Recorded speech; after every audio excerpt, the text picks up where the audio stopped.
Story 1. The Persian yakhchāls, ancient freezers in the sand. Section 1. Building. Ice in the heat of the desert here, standing on the edge of an ancient city, somewhere in what is now central Iran. It's midsummer, and the sun, unrelenting and unashamed, presses down with a familiar desert weight. The air wavers just above the sand, tricking your eyes into seeing water where there is none. And yet, as you walk a little farther out, away from the main settlements, a strange structure comes into view. It looks like an enormous beehive, slightly flattened. Its pale mud brick surface dusted with centuries of sun and wind. This is a yakhchāl, which in Persian means ice pit. You blink perhaps twice, ice, out here. Where not even the scorpions sweat. But yes, this dome, unimpressive to most modern eyes, is one of humanity's earliest examples of passive refrigeration. You are about to witness the ingenuity of ancient Persian engineers who somehow figured out how to store snow in summer, centuries before modern air conditioning or freezers existed. To understand how, we first have to understand what a yakhchāl really is. Built as early as 400 BCE, these towering structures combine smart architecture with simple physics. At the top is a conical dome, sometimes 60 feet tall. Beneath that is a deep pit dug into the earth. But the magic is not in the size, it's in the strategy. Ancient Persians used a clever combination of insulation, geometry, and water management. During the frigid nights of desert winters, water was channeled into shallow, shaded pools near the yakhchāl. The water would freeze overnight, thanks to the low temperatures and the lack of cloud cover, which allowed heat to radiate out into the night sky, a phenomenon known as radiative cooling. Once the water turned to ice, workers would break it up and carry it into the yakhchāl storage pit, layering it carefully with insulating materials, often straw or sawdust. The thick mud brick walls of the yakhchāl, often more than 2 meters wide at the base, kept the desert heat out and the cold in. These bricks were made from a special mixture called sarooj, which included sand, clay, egg whites, lime goat, hair, and ashen. Ancient waterproofing method. There was no electricity, no refrigeration gas, no humming mechanical sounds. Just physics, time, patience, and an appreciation for cool water in the burning heart of Persia. But it wasn't only the material design that mattered. Location was key. These ice houses were placed strategically, often in shade, oriented away from sun exposure, and sometimes built beside qanats, those gently sloping underground channels that brought fresh mountain water to desert communities. These qanats helped regulate airflow, drawing cooler air into the base of the yakhchāl and allowing hot air to escape through the top vent. If you stood inside one on a summer day, you would feel it immediately, a damp, quiet cold far removed. From the arid roar outside, it was a small miracle. And yet it wasn't luxury, it was survival.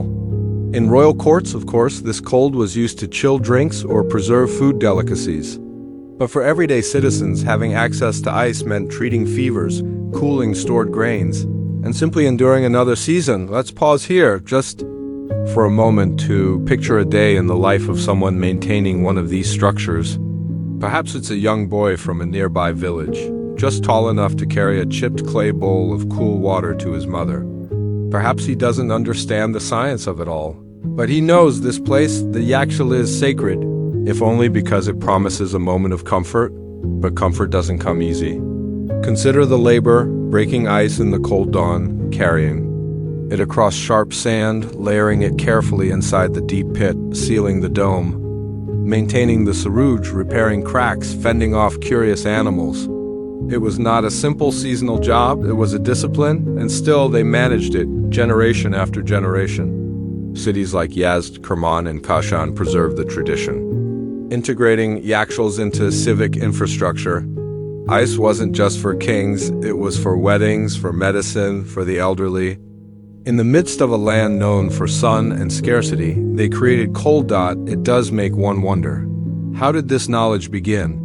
Who first thought to freeze water outside on purpose and store it under domes of dust and lime? Was it observation, trial, and error, a forgotten genius?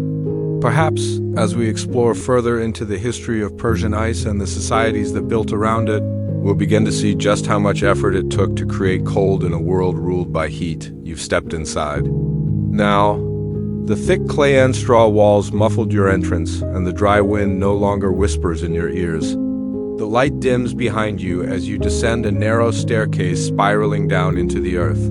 Here in the belly of the yakhchāl, the temperature drops noticeably, even though it's easily over 40 degrees Celsius above ground. The air here is heavy, moist, and still. There is no sound, only silence. And the faint scent of mineral water and dust. Let us begin by understanding what's happening here, not just structurally, but thermodynamically. The yakhchāl wasn't simply a place to store ice. It was a living system of ancient Persian climate control and architectural achievement balancing nature and necessity. These structures functioned year-round, not just in the ice-making months of winter. Once the ice was stored cut in great shimmering slabs from shallow outdoor pools, it had to last until the next cold season. This required meticulous design and astonishingly effective insulation, all achieved without a single moving part. Let's return to the material composition. Sarooj, the mud-straw mixture used to build the walls, wasn't chosen randomly. Each ingredient had a specific role. Egg whites provided binding strength, goat hair added tensile flexibility to prevent cracking, lime increased resistance to moisture, and ash helped waterproof the final surface. The result? A dome with the insulating power of modern foam, resilient against both desert heat and rare rainstorms. But this was only one layer of defense. Inside the yakhchāl's main chamber, cold retention relied on stillness, thermal inertia. Ice melts faster in moving air, so the inner structure was carefully protected from drafts. Often, the ice pit was sunk several meters below ground level, where ambient temperatures remained cooler year-round. In some cases, the ice was layered with packed tightly pressed straw mats or felted wool cloths to further shield it from thermal loss. And still, there was more: the airflow system. A yakhchāl wasn't a sealed tomb it breathed. A small opening at the top, sometimes no larger than your head, allowed hot air to rise and escape. Meanwhile, underground tunnels often connected to qanats drew in cooler air, circulating it gently through the space without creating disruptive drafts. This natural convection cooled the chamber subtly, and more importantly, without machinery. Qanats deserve a special aside. These gently sloped underground water channels, often extending kilometers from mountain sources, are one of ancient Persia's most overlooked infrastructural triumphs. Built by hand using precise calculations and deep vertical shafts, they allowed not just water delivery but passive cooling. In fact, yakhchāls were often positioned in alignment with the airflow from a nearby qanat, creating an early form of evaporative cooling. If the phrase passive cooling sounds modern, it's because it's a popular concept in sustainable architecture today. Yet, here it was, practiced 2,500 years ago in dusty frontier towns, with zero fossil fuels and almost no written documentation. But how effective were these systems? Quite simply, extraordinarily effective. Ice stored in a properly maintained yakhchāl could last through an entire summer and into autumn. In some cities, wealthy families paid fees to access private yakhchāl storage chambers, while others received communal access during specific festival days or in times of illness. Still, the logistics weren't without complications. Who decided how much ice each family received? What happened if the insulation failed? There are traces in legal documents from medieval Persian courts that reference disputes about ice theft. A strange but very real crime. Stealing ice, after all, was like stealing someone's medicine. There were even regional ice masters, men responsible for managing rationing and maintaining the ice supply in larger towns. And what about transportation? If you lived miles away from the nearest yakhchāl, how did you get your hands on ice? That's where the ice caravans come in. This part of the story is harder to confirm in exact detail, but we know that in some regions, blocks of ice were wrapped in wool or straw and carried at night on donkey carts, accompanied by handlers who moved under the cover of darkness to minimize melt. In urban centers like Yazd or Isfahan, ice boys, young porters trained in care and handling, would haul dripping blocks door to door, Much like milkmen in later centuries. Picture this, a warm morning in 7th century Yazd you are sitting on. A woven mat as the ice boy knocks gently at your courtyard door. He carries a wet canvas bundle, out of which he produces a glowing chunk of cloudy, winter-cut ice. Your family receives a handful of shards, perhaps to cool a drink for an elder, or to chill a copper basin for preserving herbs. It's a small thing, barely a handful of cold, but it represents an enormous network of labor. Science and seasonal planning. You begin to realize that ice was never taken for granted in ancient Persia. It was as valuable as spices, sometimes even as silver. The cultural importance of the yakhchāl extended far beyond utility. In Zoroastrianism, the ancient religion of Persia, cleanliness and purification were central virtues. Cool, clean water was often part of ritual ablutions and seasonal festivals. Some scholars speculate that yakhchāls were not just technological tools, but semi-sacred sites tied to local belief systems. Their domed shapes echoed that of the heavens, and their cool silence created a kind of earthy stillness that naturally drew contemplation. Even today, some of these yakhchāls still stand. Though many are crumbling or abandoned, a few have been carefully restored, part of Iran's slowly growing interest in historical preservation. Tourists occasionally wander past them, unsure whether they're grain silos or tombs. But the villagers, no, the elders remember. These were the places where time was frozen, quite literally, and saved for when it was needed most. So, as we sit now in this ancient dome of cold, this prehistoric freezer humming with history, you might wonder, what changed? Why did this marvel of engineering vanish from the daily lives of Persians, despite centuries of success? We'll answer that in the next section, where the story of the yakhchāl meets the onslaught of industrialization and the quiet art of making cold slowly begins to melt away. It's now the early 20th century. Iran, like much of the world, is facing the creeping wave of modernity. Cities are growing, calligraphs buzz softly in government buildings, and foreign engineers are beginning to appear in places they never would have dared set foot a century earlier. And with them comes something ancient Persia had never known before. Electricity. It is in this new era that the quiet hum of mechanical refrigeration begins to spread, and the gentle, wordless stillness of the yakhchāl slowly starts to fade. By the 1920s and 30s, urban centers like Tehran, Shiraz, and Mashhad had begun experimenting with imported cooling technologies. The icebox, first popularized in Europe and North America, arrived in the Middle East through colonial trade and diplomatic exchange.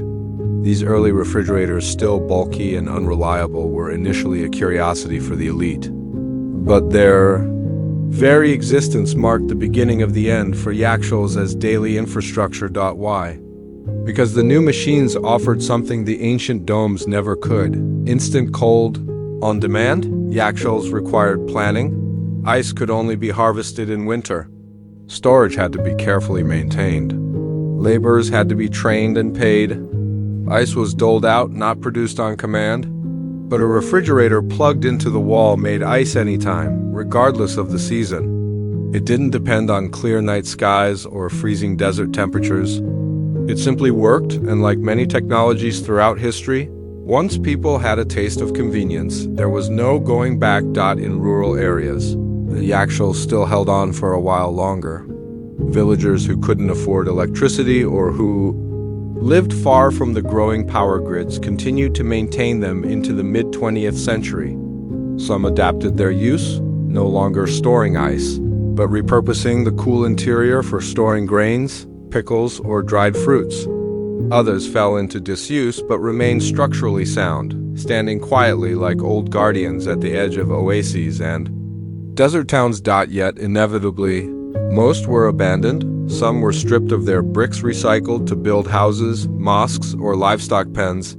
Others collapsed under neglect, their delicate balance of pressure and geometry disturbed by time.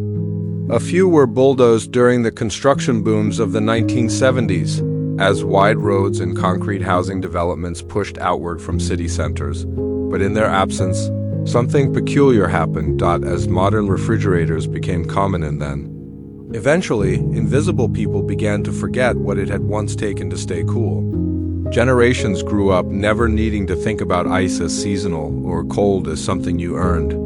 In a way, that's progress. But something human was lost too, the slow ritual of preparing for heat, the intergenerational knowledge passed from father to son on how to patch a crack in sarooj or how to orient a dome to catch the cleanest winds. It's ironic, really.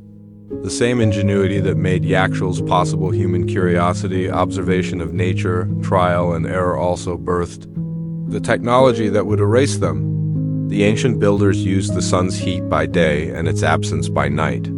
The modern machines replaced that delicate balance with freon gas, spinning motors and humming wires. Still, the story does not end in silence. In recent decades, as climate change and rising energy costs press more heavily upon the world, architects and environmentalists have started to look again at ancient methods of cooling.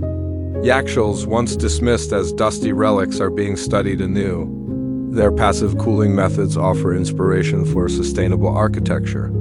Universities in Iran and abroad have begun creating 3D models, simulations, and even small-scale reconstructions of traditional ice houses. In the city of Kerman, one particularly well-preserved yakhchāl now serves as a museum, its dome patched and whitewashed, its cool pit filled with photographs and diagrams. Visitors walk the spiral stairs, marvel at the silence, and try to imagine what it must have been like to feel frostbite on your fingers in the heart of the desert. But perhaps the most touching evidence of legacy lies not in the museums, but in memory. Older Iranians, especially those born before 1950, can still describe the taste of yakhchāl ice. They remember the texture, a little grainier than modern ice cubes, softer like early snow. They recall the joy of receiving a chipped bowl of it during Nowruz, Persian New Year, flavored with sour cherry syrup or steeped in rose water. For many, it wasn't just cold, it was childhood. Even the word yakhchāl survives. In modern Persian, it now refers to a refrigerator. It's a small linguistic echo, but an important one. The old structure is gone, but its name remains in every Iranian home, etched on appliance manuals, whispered in grocery lists, joked about when the power goes out and someone frets. Our yakhchāl is melting. And so we end our first story not with an invention, but with a memory. The yakhchāl was never about luxury. It was about survival and patience and human adaptation in one of the world's most unforgiving environments. It reminds us that history is not only wars and kings and empires. Sometimes it is just a dome in the sand, built by hands now forgotten, that kept a bowl of water cool in July. And as you lie here, perhaps preparing to sleep, you might ask yourself, what other ancient solutions have we forgotten? And what quiet wisdom still waits beneath the dust, waiting for us to remember how to be cool again? Story 2. How Babylonian astronomers took notes for Centauri, standing at the edge of a ziggurat, one of those massive, tiered temples that rise like dusty wedding cakes above the flatlands of ancient Mesopotamia. Below you, the river Euphrates slides lazily through the reeds. Above, the sky stretches cloudless and vast, tinged gold at the edges by the setting sun. And directly beside you, sitting cross-legged on a woven mat, is a man in a linen kilt with a stylus in his hand and a frown on his face. He is not a priest, not today. He is something far more enduring, an astronomer scribe of Babylon. Welcome to Babylon, sometime around 650 BCE, give or take a few eclipses. The empire is vast, the writing is cuneiform, and the stars are being watched night after night, decade after decade, generation after generation. Let's begin with this strange fact. Babylonian astronomers kept records for over 700 years.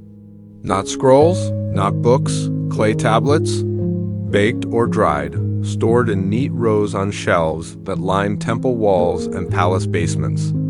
Some were cracked, some were recopied, some were copied from copies of copies, but they were all part of a continuous, disciplined project to track the movements of the heavens with nearly bureaucratic devotion. They called it the Enma. Anu Enlil, when the gods Anu and Enlil, a massive set of omen texts that linked celestial behavior to earthly events. But over time, that ritualistic astrology evolved into astronomical prediction, based not on divine whim, but on patterns. On math, on time itself, the Babylonians watched the moon especially closely. Every night, a designated watcher would climb to a high platform, often a ziggurat rooftop, and sit, with stylus and tablet, recording what they saw, not just full moon or no moon, but detailed notes: moon set behind cloud, shadow visible, first crescent seen after sunset, Venus rising, no stars visible due to mist. This wasn't just poetic musing. It was data collection long before that term existed. They didn't observe for pleasure. They observed to predict. Lunar eclipses, planetary conjunctions, even the retrograde loops of Mars and Jupiter, all of it went onto the clay. You may wonder, why such dedication? The answer lies partly in belief. To the Babylonians, the heavens were a message board from the gods, and kings wanted to know what messages they contained. If the moon disappeared unexpectedly, it might spell doom for a ruler. If Jupiter rose early, perhaps it was a sign of grain abundance.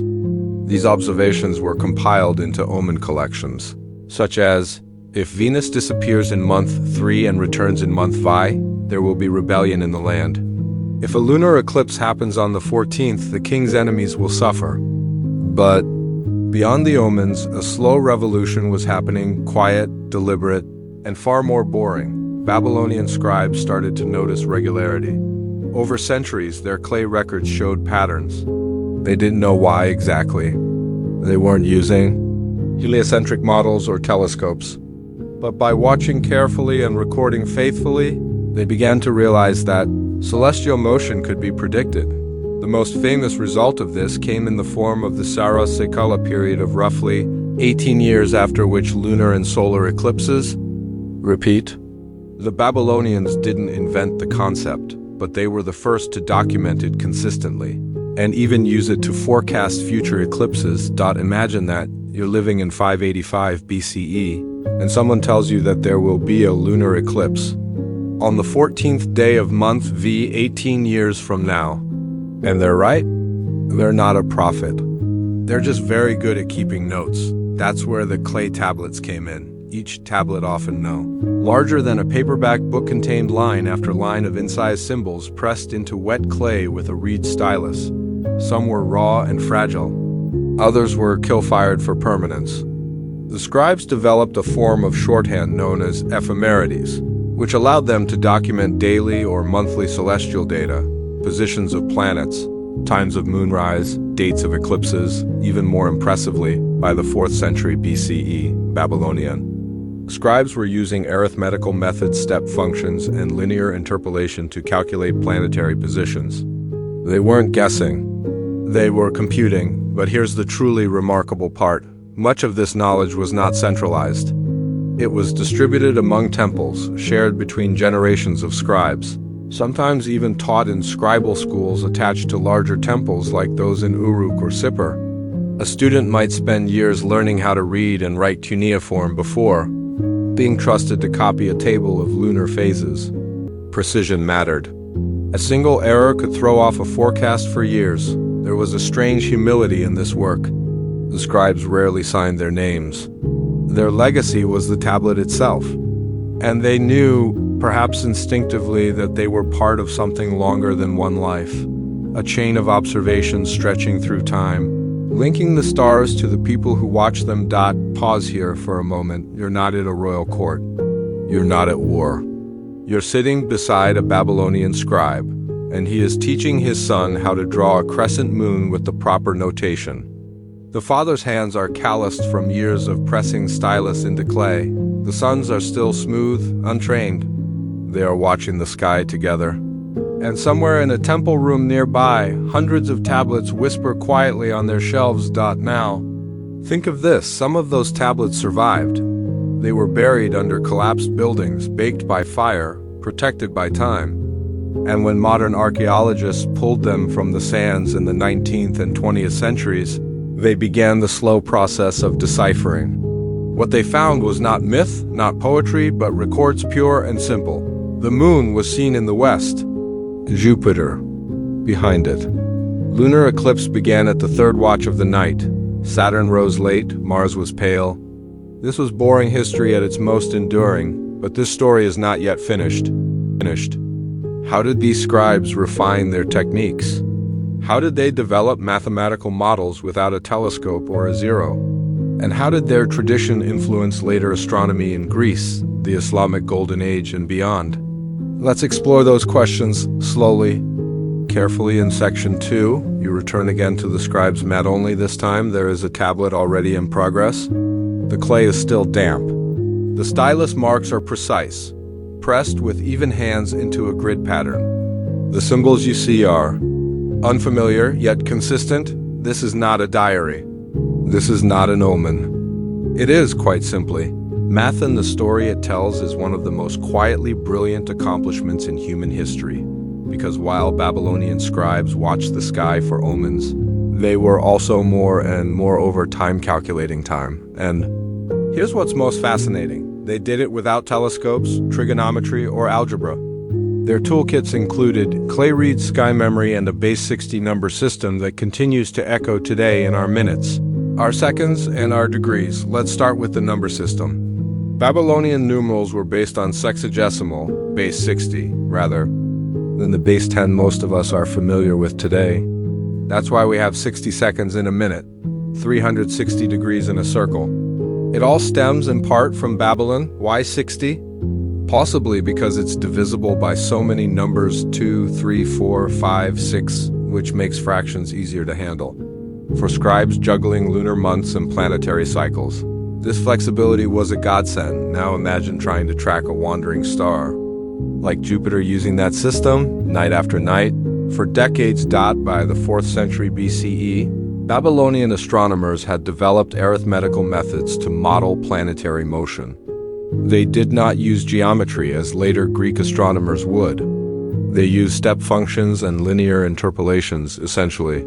They broke planetary movement down into discrete chunks, how far a planet would move in a given number of days, based on past observation. One surviving tablet shows a surprisingly sophisticated process. It describes the movement of Jupiter across the sky and breaks it into sections. For X number of days, Jupiter moves Y degrees. Then for the next phase, it moves slightly less, or more. Each segment of motion is calculated with its own step. The sum of these steps provides the overall path. There's even a tablet unearthed in the early 2000s that stunned historians. It revealed that Babylonian astronomers, centuries before the Greeks, were using a method equivalent to calculating the area under a curve, something not formally recognized in the West until calculus appeared in the 17th century. Yet the Babylonians were not mathematicians in the modern sense. They didn't have variables, equations, or proofs. What they had was pattern recognition, a kind of applied math based on generations of recorded data. It was practical, predictive, durable, and deeply human. Let's consider one of their key breakthroughs: the lunar synodic month, the time between two full moons. Through observation and record-keeping, Babylonian scribes determined this period averaged 29.5306 days. Today, with modern equipment, we estimate it at 29.53059 days. The difference is less than a second. This level of accuracy was achieved without glass, electricity, or standardized clocks. It was the result of nightly patience. They also tracked eclipse cycles using the sarooj period, 223 synodic months, or about 18 years and 11 days. By the 5th century BCE, Babylonian scribes were reliably predicting lunar and solar eclipses years in advance. Their predictions weren't always perfect in location or visibility, but they were close enough that kings listened. Temples planned rituals, and ordinary people whispered in awe when the sky darkened exactly as foretold. It's important to realize that these efforts were not isolated. Astronomy in Babylon wasn't just a hobby or priestly privilege, it was institutionalized. Temple complexes in cities like Uruk and Borsippa maintained libraries filled with astronomical tablets. Scribes received formal training and passed their knowledge down over generations. In some cases, we have multiple tablets from the same scribe, carefully copying earlier records, preserving not just information, but format and method. What's more, they standardized their data. Much like a scientist today might use an Excel template or software model, Babylonian scribes relied on structured tablet formats. Each planet had its own schema. Lunar phases were recorded with similar phrases. These systems allowed for comparability across time and in a subtle way. They nurtured the emergence of science as a repeatable discipline. But here's where the story takes a broader turn. By the late 4th century BCE, a young man named Alexander of Macedon swept into the region. With him came Greek scholars, eager to collect the wisdom of the East. Babylon, now under Seleucid rule, became a crossroads between cultures. Greek philosophers like Hipparchus and later Ptolemy would build on Babylonian data, refining it with geometry and introducing more abstract models of planetary motion. And so the slow, dusty scribal tradition of Babylon pressing numbers into clay by lantern light became the foundation for Hellenistic astronomy. Later still, during the Islamic Golden Age, 8th to 13th century CE, Persian and Arab astronomers translated and studied Babylonian and Greek texts alike. The work of al-Battani, al-Khwarizmi, and others can trace roots back to the clay tablets of Uruk. Even Copernicus, in the 16th century, worked with star tables whose distant ancestors were born in Babylon. So here we are, thousands of years later, and we still divide time by 60s, still trace degrees in 360s, still marvel at eclipse cycles, still live under skies patterned by mathematics first scratched into mud by careful, anonymous hands. But this legacy didn't endure without cost. Clay is fragile. Fire and conquest destroyed countless tablets. Wars toppled ziggurats and flooded. Basements, language drifted. The last known cuneiform tablet with planetary calculations dates from around 75 CE. After that, the stylus fell silent. And yet, somewhere in the shelves of the British Museum or the ruins of a Mesopotamian library, the ancient skywatchers still speak. They are waiting patiently for the next reader to decipher their symbols. They were never trying to be famous. They were just trying to get the timing of the next eclipse right. So now we ask, what was daily life like for a scribe in those final centuries? How did they balance sacred rituals with number tables? And what did it feel like to write the last astronomical tablet, knowing the stars would go on, but perhaps the scribes would not? We'll look closer at those final generations in section 3. Now, let's turn the sky a little darker. The air is still dry. The stars still circle overhead, but something has changed in Babylon. The city is quieter now. Not empty, but diminished. The empire has fractured. The great kings are gone. The ziggurats still rise above the riverbanks, but many are crumbling. And within the temple walls, the scribes are still writing, but their numbers are fewer, their apprentices less certain, their ink pressed into clay that feels just a bit more final. You are now in the 1st century CE, near the twilight of Babylonian astronomy, a time when the cuneiform script used for thousands of years is vanishing from daily life. Aramaic and Greek have taken over most forms of writing. The old scribal schools still exist in places like Uruk and Sippar, but their graduates are now rare. Their work continues, but quietly, with a growing awareness that they are the last of something vast. Imagine a scribe from this era. Perhaps his name is Nabozuma-Iddina, a name honoring the Babylonian god of wisdom and writing. He may be in his 40s, trained by his father, who was trained by his father before him. Each night, he climbs the ziggurat steps with the same stylus his grandfather used. Each night, he records the motion of the moon or Venus or Jupiter on a soft slab of clay, exactly as tradition requires. He may be aware of change. Roman traders pass through the cities now. Greek merchants talk of Ptolemy's geometry and Egyptian horoscopes. There are scrolls now, papyrus and parchment. Clay, by comparison, is heavy, fragile, outdated, but Nabozuma-Iddina presses on. Why? Perhaps because the work still matters. Or perhaps because to abandon the stars would be to abandon something sacred. In these final centuries, Babylonian astronomy became almost entirely practical. The ritualistic omens faded. What remained was pure record, observations, dates, numbers. The scribes weren't trying to please the gods anymore. They were simply tracking what they saw. There was no ceremony-only routine. Many of the last tablets are short. Some list only numbers, the length of a lunar month, the predicted date of a conjunction, the timing of an eclipse. Others refer back to older data. There's a sense, reading them, of men writing into the wind, preserving something not for their generation, but for some unknown future that might care, and curiously, someone did, modern historians know about. These tablets, because many of them were buried literally under temple rubble, fire, or collapsed storage rooms. It's ironic. The fragility of clay made it inconvenient for daily use, but perfect for time travel. Once dried or fired, these little slabs could last millennia. Paper burns. Clay persists. Some of the final astronomical tablets come from Uruk. Around 75 CE, that's centuries after Alexander, long after the fall of the native Babylonian kings. By this point, astronomy as a temple-sponsored institution was nearly extinct in Mesopotamia. Greek-influenced astrologers were using zodiac charts and horoscopes. The stars were still being watched, but now for individual fates, not collective. Omens. There is one particularly poignant tablet from this time. It's small, cracked, written in careful but slightly uneven hand. It records a lunar eclipse that occurred on a night when no other event seemed to matter. No kings were involved. No temple festivals were planned. Just a single man recording. What he saw, the way his ancestors had for 700 years. It is, in every sense, a quiet farewell. You may ask, what did this long tradition leave behind? It left the foundation for astronomical timekeeping, for the prediction of planetary events, for the standardization of observational methods. It also left something harder to name, a kind of intellectual humility.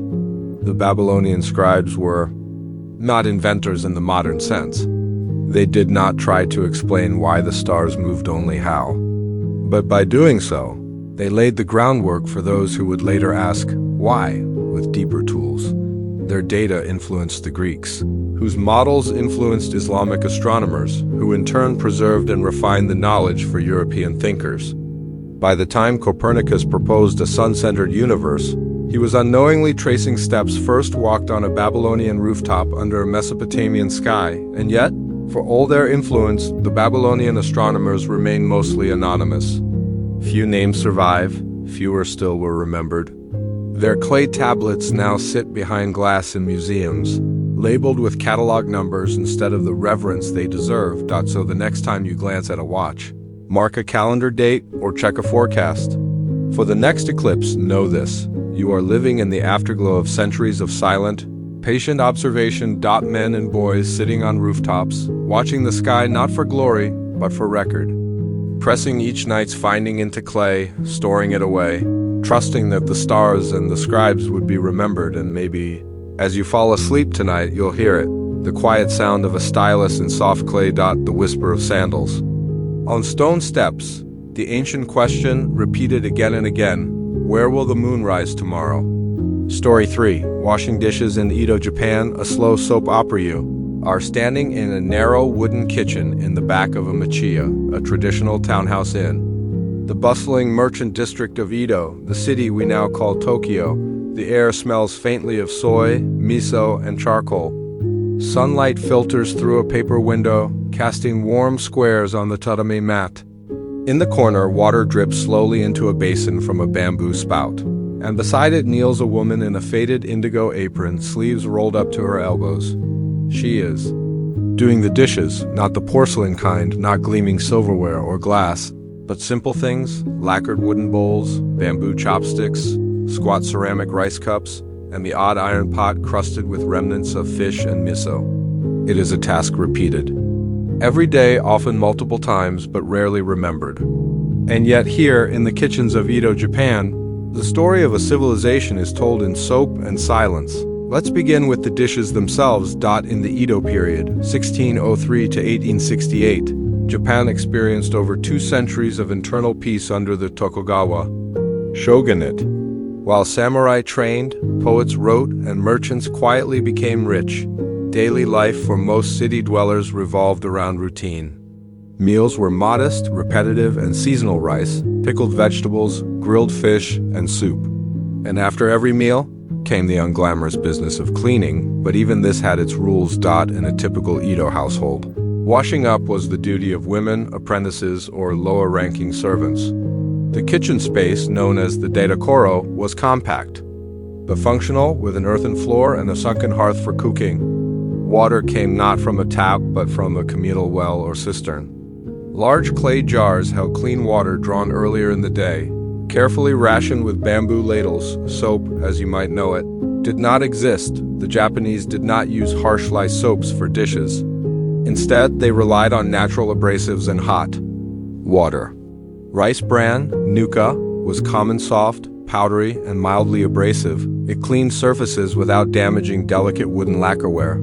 For more stubborn messes, a paste of ashes and water was applied using a rag or a bundle of hemp fibers. Brushes made from bound twigs or palm fibers, sasara, were used to scrub pots without scratching them. Each dish was treated differently.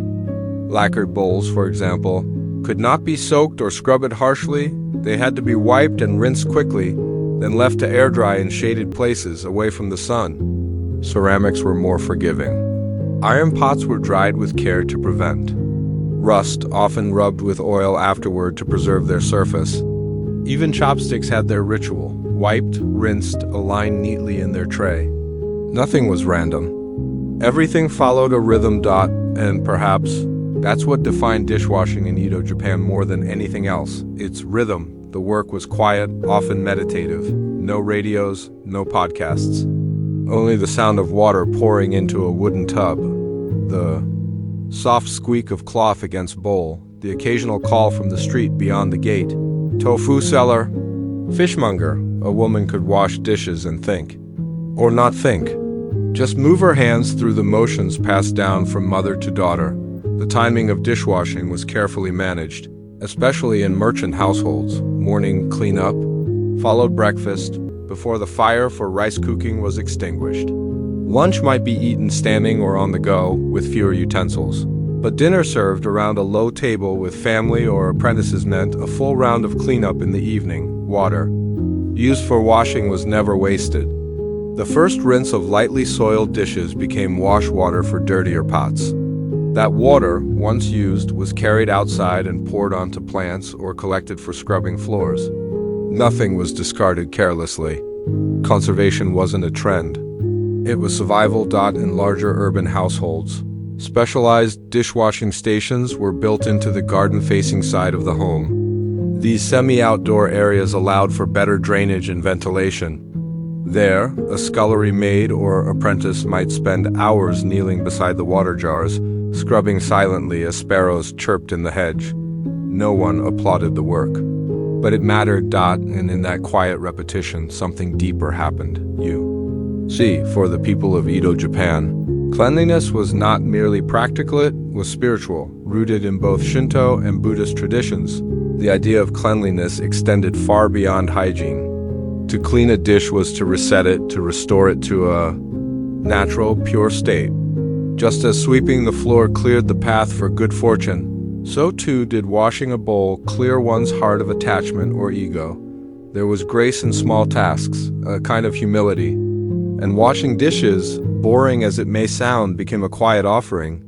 To order, to family, and to the cycle of life, even in tea houses, where formality governed every gesture, dishwashing held ritual importance.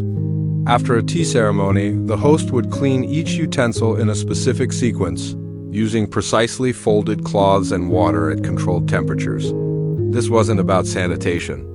It was about respect for the object, for the guest, and for the moment that had passed. So now you sit beside our washer once more, her sleeves damp, her hands red from warm water. She's not thinking about anything in particular, just focused on the grain of the wood in the bowl, the swirl of cloudiness in the rinse water, the feel of something becoming clean. And when she finishes, she aligns each dish on a drying rack made of bamboo. She pauses. She exhales. She folds the cloth, wrings it out, and sets it aside. The sun is lower now. Somewhere in the house, a child is laughing. A bell rings in the distance, and you might wonder, how did this quiet daily ritual evolve as Japan modernized? What happened to the rhythms of dishwashing in the age of plumbing, soap, and steel? We'll step forward into those changes in Section 2. The year is now 1882, and Edo has become Tokyo. Gas lamps flicker in government halls. Railways slice through the countryside. The emperor wears a Western-style military jacket. Everything is changing, but in the back of a narrow townhouse, not so different from the ones that stood 100 years earlier, someone is still washing dishes. She might be wearing a cotton kimono with Western-style shoes. Her home might now have glass windows and a kerosene stove. But as she kneels at the mizuya, the traditional kitchen basin, she still scrubs rice bowls, still rinses miso lacquerware, still dries bamboo chopsticks in neat pairs. The Meiji era, 1868 to 1912, marked the beginning of Japan's transformation into a modern industrial state, and with it came shifts, sometimes subtle, sometimes sweeping in the way daily chores were performed. Among them, the art of dishwashing. Water, once drawn from communal wells or private cisterns, now flowed through plumbing systems, at least in urban neighborhoods. Faucets were rare at first, but gradually began to appear, allowing easier filling of tubs and pots. The ritual of hauling water in buckets, once a daily workout, began to fade in the city, though it lingered in villages for many more decades. But modernization was not uniform, and for most households, the mizuya still often set at ground level with no sink as we know it today remained the hub of washing. Water was boiled on a stove, mixed in wooden tubs, and used efficiently. Cold water stung in the winter. Steam rose in the summer. As for soap, it was still a novelty. The earliest soaps used in dishwashing in Japan were imported Western lye soaps, marketed for laundry more than for tableware. These soaps were strong, too strong for delicate wooden dishes, and many families still avoided using them on anything but metal pots or particularly greasy pans. Instead, the traditional cleaning tools persisted. Nuka, rice bran, saved from polishing rice, was still used to clean oily surfaces. KOMENUKA-BUKURO. Rice bran bags were sewn cloth pouches filled with bran, dipped in hot water, and used like sponges. Tawashi brushes, now made with coconut fibers or metal coils, began to appear alongside the older sasara. Soft cloths were still used for lacquerware, which remained central to the aesthetics of the Japanese table. But it wasn't just the tools that changed. It was the rhythm of life. The rise of the salaryman, the nuclear family, and eventually the two-income household all transformed the kitchen from a space of inherited ritual into a site of efficiency. With smaller families and busier schedules, the long pauses between meals and cleanup shortened. Dishwashing began to take on a brisker tone. Still, in the early 20th century, most middle-class homes did not yet have sinks. Rather, they had slightly elevated wooden counters with a drainage trough or sometimes just a bamboo mat sloped toward the back garden. Many women still knelt to wash dishes, though by the 1930s, standing wash basins became more common in new constructions, especially in urban homes influenced by Western domestic architecture. What's striking, though, is how slow the shift was, even as radios played popular music in the background, and schoolchildren began bringing lunchboxes with metal utensils. Many grandmothers continued to clean dishes as their own mothers had done. Tradition and modernity coexisted, layered like lacquer, new on top, old beneath. And then came World War II, the devastation of the war years, followed by the slow rebuilding of post-war Japan, forced many households to revert to older methods. Water shortages were common. Soap was rationed. Fuel for heating water was scarce. In these years, a kind of austere ingenuity re-emerged, washing dishes with cold water and sand, drying them on roof tiles, recycling even dishwater for cleaning vegetables or mopping floors. But in the 1950s and 60s, the floodgates opened. With Japan's post-war economic miracle came appliances, plastics, stainless steel sinks, mass-produced soap and detergent. The kitchen became a domestic battleground between past and future, and dishwashing, long a slow, silent art, began to pick up speed. Television commercials promised sparkling dishes in seconds. Brands like Lion and Cow introduced dish soaps. that foamed and scented and softened hands. Scrubbing became a modern performance. Housewives posed with smiles and clean hands. The kitchen, once a quiet, private space, became part of the public face of modern womanhood. But something else happened, too. The dishes themselves changed. Lacquerware, once ubiquitous, gave way to ceramic and plastic. Chopsticks became disposable in many restaurants. Western utensils, forks, and knives crept onto the family table. Metal cookware replaced cast iron and earthen pots. And with these changes came a different kind of washing, harsher, faster, more consistent. Suds replaced nuka. Sponges replaced. Cloths. Water, once precious, now poured freely from kitchen taps. Still, in many homes, especially in the countryside, old practices lingered. Grandmothers continued to keep a rice bran bag hanging near the sink. Bamboo brushes were sold in hardware stores beside neon-colored plastic scrubbers. And across generations, the quiet hum of dishwashing remained not as ritual, perhaps, but as habit. You can imagine a girl in 1972 watching her mother at the sink, then copying the motion years later as an adult. Even after moving into a concrete apartment building with a stainless steel kitchen, the bowls may have changed. The faucet may whistle slightly when turned, but the rhythm? It endures. And what of today? In Section 3, we'll explore how dishwashing in modern Japan reflects a curious blending of old and new, from minimalist kitchens to the meditative rise of dishwashing YouTube channels and the unexpected resurgence of handcrafted tools in a high-tech world. But for now, we'll pause here, beside the drying rack, and you might ask yourself, in a world that's always hurrying, what remains of the slow, circular motion of a cloth on a wooden bowl? Section 3. From Zen to YouTube dishwashing in modern Japan. The year is 2025. You're in a quiet Tokyo apartment. The kitchen is narrow but gleaming softwood cabinetry, warm LED lights, a small induction stove. A stainless steel sink sits beneath a wide window. On the counter, a white plastic tray, a hand-woven sosara brush, and a bottle of citrus-scented biodegradable dish soap. The rice cooker clicks off with a gentle chime. Outside, neon signs flicker in the early dusk. And here you are again, standing beside someone washing dishes. The world has changed. The pace has quickened. And yet, somehow, this task remains. Washing dishes in modern Japan reflects a strange and soothing contradiction, an embrace of technology and efficiency, but also a quiet loyalty to old rhythms and tools. Let's begin with the obvious changes.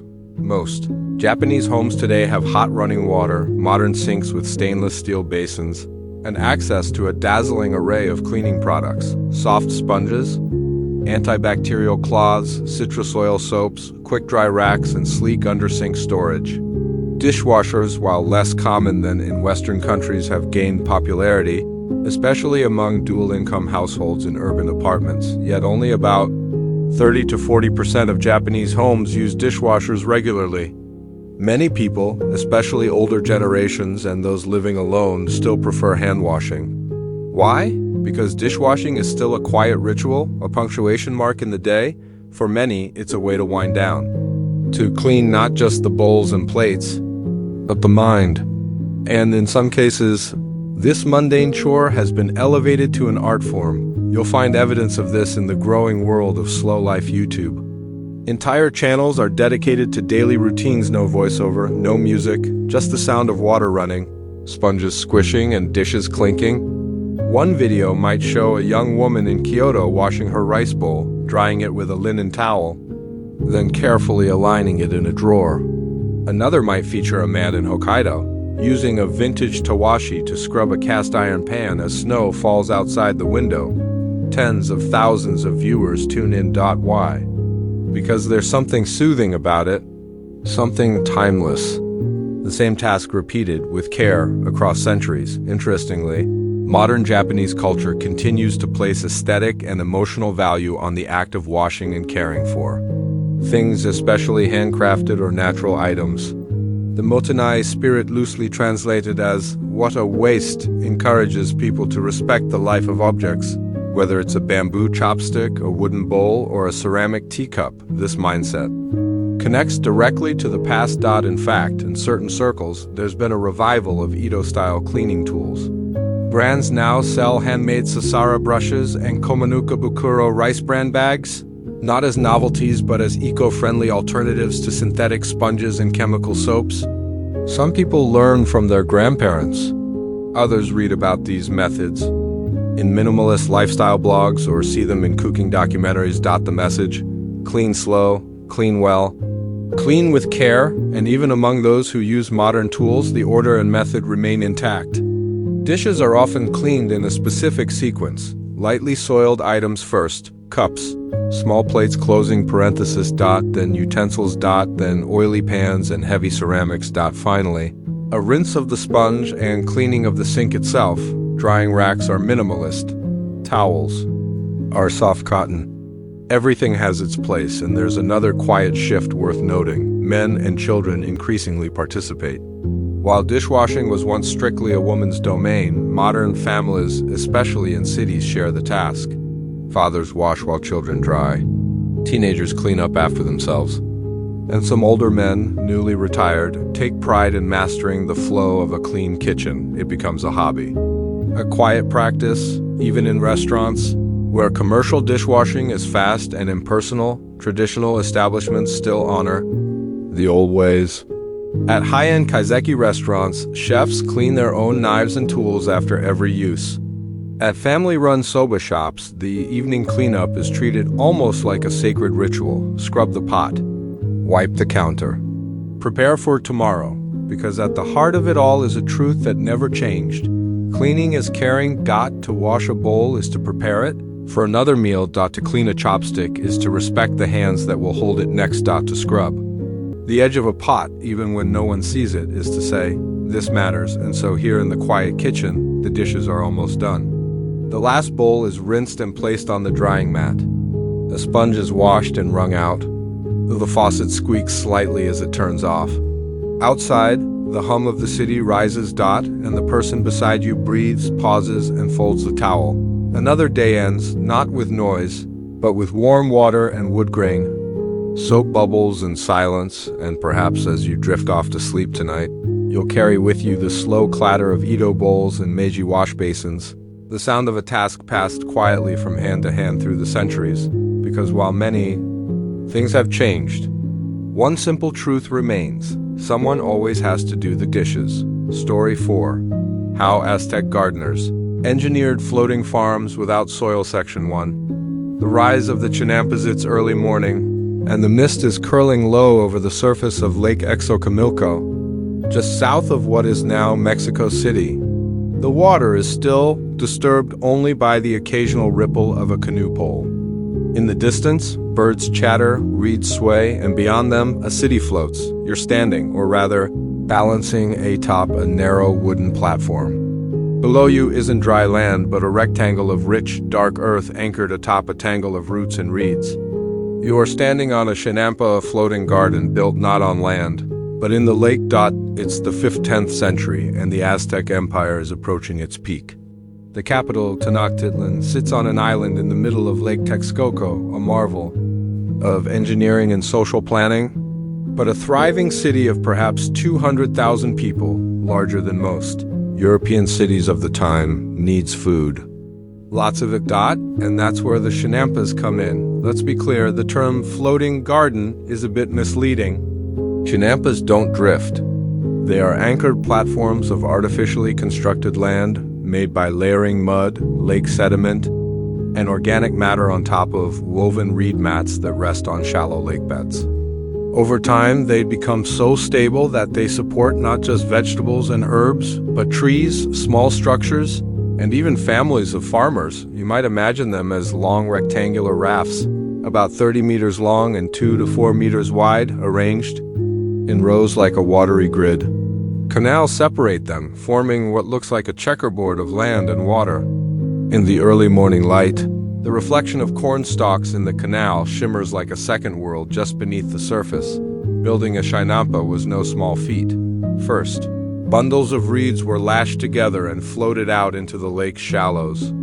Then came layers of lake muck and decomposing vegetation carefully piled on until a spongy but fertile base emerged. Willow trees were often planted at the corners to anchor the whole platform in place.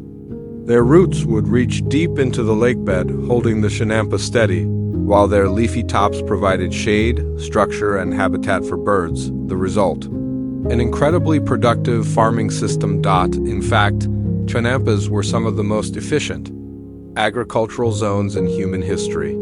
Due to the constant moisture from the lake and the nutrient-rich muck from the bottom, Aztec farmers could harvest up to 7 crops a year, a staggering figure by pre-modern standards. Crops included maize, corn, the foundation of Mesoamerican diets, beans, a key protein source, often planted alongside corn in a system of companion planting squash. Their broad leaves shaded the soil, retaining moisture. Chili peppers, amaranth, tomatoes, and herbs. Flowers, especially marigolds and dahlias, which were both decorative and ritualistic.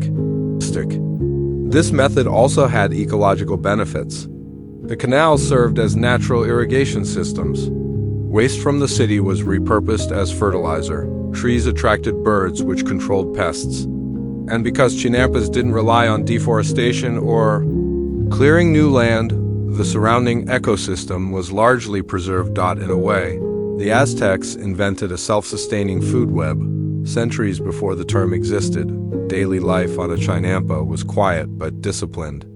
Farmers navigated the canals in flat-bottomed canoes, often starting work before dawn. A man might carry a woven basket of young corn shoots to be planted, while his children helped weed the rows or gathered herbs for market. Women tended to cooking and drying produce in small lakeside homes, occasionally ferrying food back to the city by boat. And the city itself? Tenochtitlan sat like a jewel in the lake, linked by causeways and canals. The surrounding chinampas formed a living ring of food, feeding the population with extraordinary efficiency.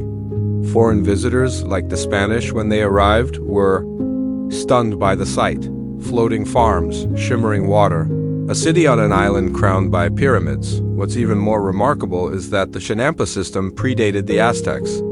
Earlier civilizations in the Valley of Mexico, such as the Xochimilca and perhaps even the Toltecs, used similar methods. But the Aztecs expanded and refined the practice, integrating it into their imperial infrastructure. By the late 1400s, these floating gardens weren't just clever innovations.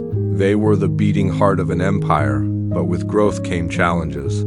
As the city swelled, more and more chinampas were needed. Canals were widened and dredged. Lakeshore settlements expanded.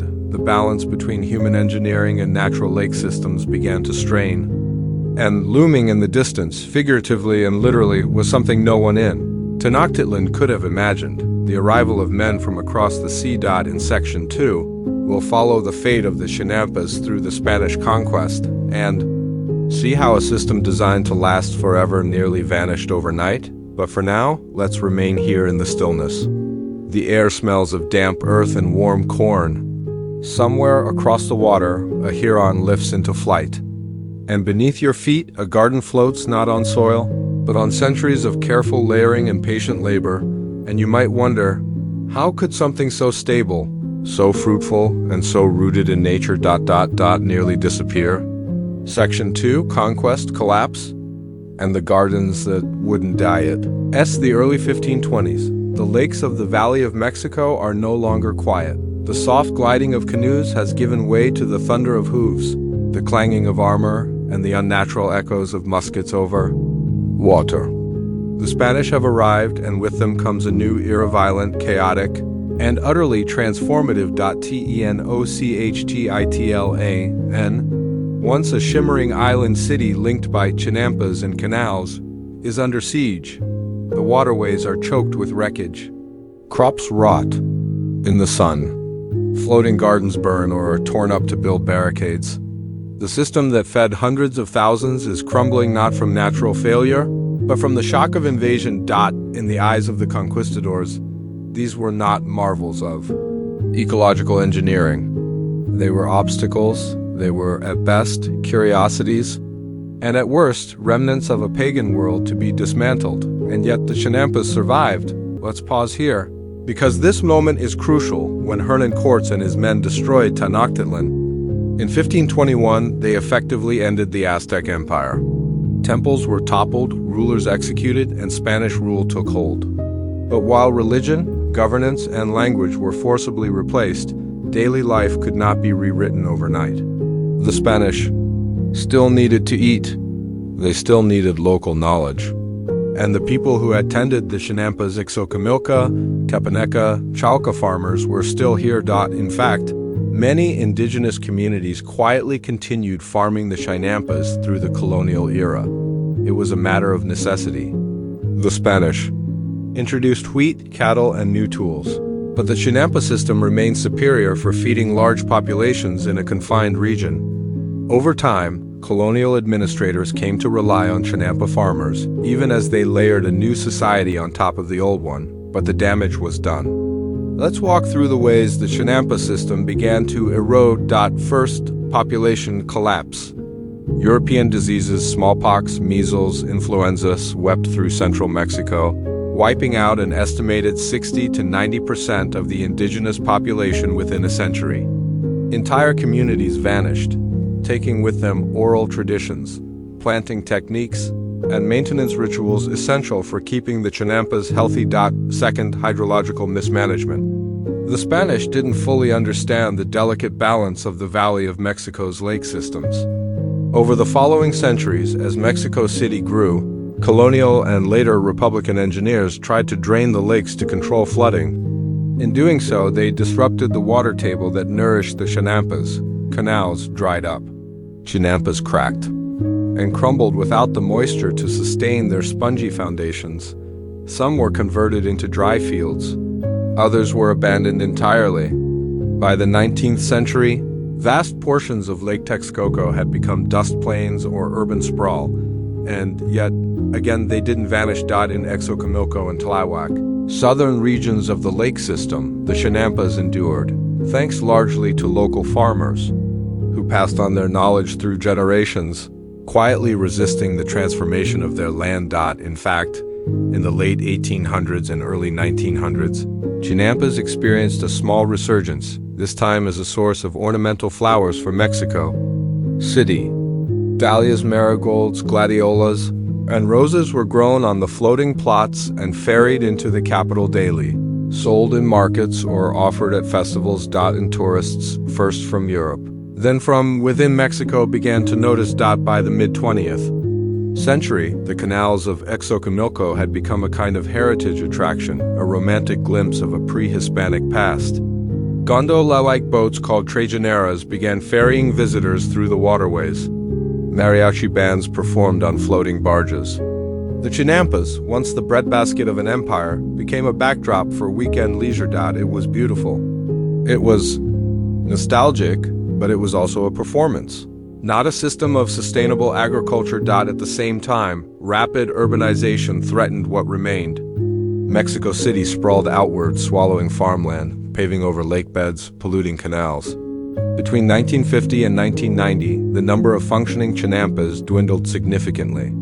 The very thing that had made the Valley of Mexico so fertile, its lakes, was being erased.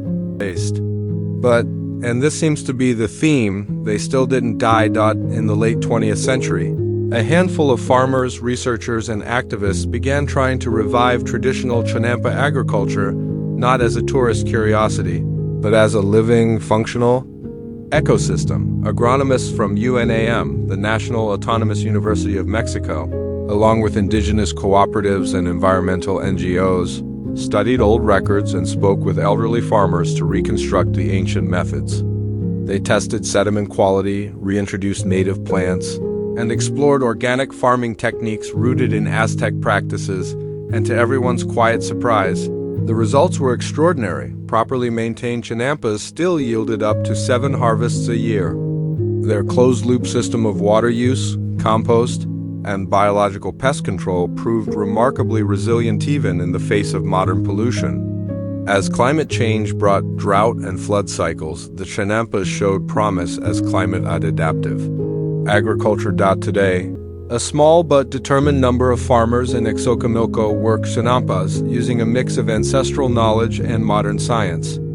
Some sell to gourmet restaurants, others grow heritage crops. A few run educational tours, not to entertain tourists, but to teach students, scientists, and urban planners what ancient engineering still has to offer. And now, here we are, floating once more through the canals of Xochimilco, past fields of amaranth and spinach, alongside rows of young maize. The air is soft. The water glimmers. Somewhere nearby, a farmer stoops beside his plot, checking soil moisture, just as his ancestors did 600 years ago. And perhaps you wonder, can a system designed for an empire help feed the future? Can floating farms rise again this time? As a model, not a memory. In Section 3, we'll explore the rebirth of the chinampas in the 21st century, their role in sustainability, education, and ecological resilience in the face of an uncertain future. But for now, let's let the canoe drift a while. The water is quiet again. Section 3, chinampas in the Anthropocene. Can the past feed the future? The air in Xochimilco smells faintly of wet earth, warm sun, and marigolds. But the breeze now carries something new, a distant hum of traffic, the buzz of drones overhead, and the whir of irrigation pumps. We are in the present, or perhaps the near future. Yet here, among the patchwork canals and narrow plots, something ancient is still very much alive. The chinampas are growing again, not in the numbers they once did. Not yet. But today, amid Mexico City's urban sprawl and water scarcity, the old floating farms of the Aztecs have become something altogether remarkable, a symbol of ecological hope. Let's begin with the practical, modern farmers working the remaining chinampas, primarily in southern districts like Xochimilco and Tláhuac, face a number of challenges. Pollution from sewage and industrial runoff has compromised canal water in many areas. Invasive species like tilapia threaten the delicate aquatic balance, and developers regularly encroach on protected farmland, eager to convert it into parking lots, highways, or condos. And yet, a quiet movement is growing. Groups like Chinamperos de Xochimilco, Taloc Foundation, and university-backed cooperatives have taken up the task of revitalizing chinampa agriculture, not as a romantic relic, but as a functional model for food sustainability in the 21st century. These farmers, many of whom are direct descendants of the original indigenous communities of the valley, combine ancient methods with modern tools. GPS and drones help map out plots and water flow. Soil is still built from lake mud, compost, and organic waste, but its nutrient content is now tested scientifically. Water filtration systems, some high-tech, some powered by plants, help purify canal runoff before it reaches the crops. You might imagine a hybrid scene. A man in a straw hat wading knee-deep in a canal to clear aquatic weeds, while a college student beside him logs nitrate levels on a tablet. Side by side, they're rebuilding a system designed 700 years ago, not to recreate the past, but to adapt it to the future. Why does this matter so much now? Because modern Mexico City, and indeed the world, is beginning to understand the urgency of sustainable agriculture. With rising temperatures, droughts, and food insecurity, traditional farming methods are under threat. Industrial agriculture, with its heavy machinery, synthetic fertilizers, and water-guzzling monocrops, often leads to soil degradation, greenhouse emissions, and dependency on fossil fuels. In contrast, chinampas offer low water usage, lake moisture keeps crops hydrated with minimal irrigation, closed nutrient cycles.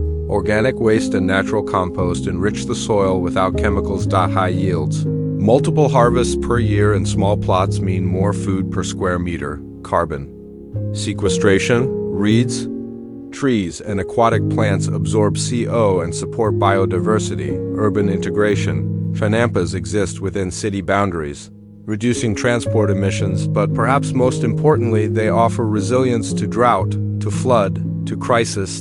In recent years, especially during the COVID-19 pandemic, some Chinamperos supplied fresh vegetables directly to households when supermarkets were strained. Their short, localized food networks prove faster, safer, and more dependable than global supply chains. The future, it seems, may need to look backwards. In fact, other cities are watching. Urban planners in places like Jakarta, Dhaka, and even New Orleans are studying the Chinampa model as they search for climate-adaptive infrastructure in wetland zones. Prototypes of floating farms have appeared in the Netherlands and Southeast Asia, and while these may not look exactly like Aztec Chinampas, the core idea is the same: build with water, not against it. At the same time, the cultural power of the Chinampas is gaining recognition. In 1987, Xochimilco was declared a UNESCO World Heritage Site, not just for its ecological value, but as a living legacy of indigenous knowledge. Since then, local schools have incorporated Chinampa history into their curriculum. Artisans sell seed kits and handmade tools. Workshops teach traditional planting rhythms timed with lunar cycles and seasonal rainfall. And amid all this, a surprising new generation has arrived. Urban youth, some are environmental science majors.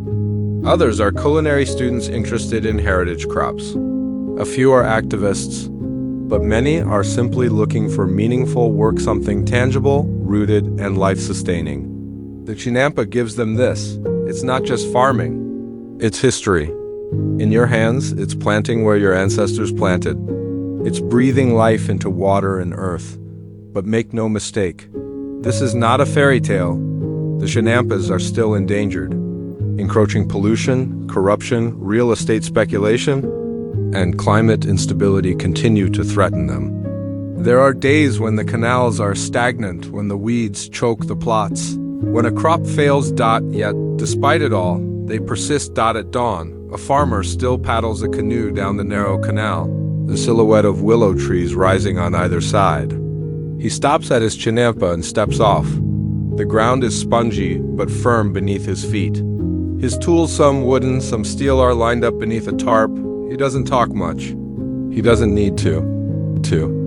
He plunges his hands into the soil, just as countless hands have before him. He checks the corn, brushes away a beetle, and adjusts the drip line. He moves slowly, deliberately. He is farming not on land, but on memory, layered, living, and quietly. Defiant, and as he does, perhaps you reflect, what if the future of farming isn't vertical skyscrapers or lab-grown lettuce, but old wooden rafts laced with roots and floating in the morning mist? You leave him there, humming softly to himself.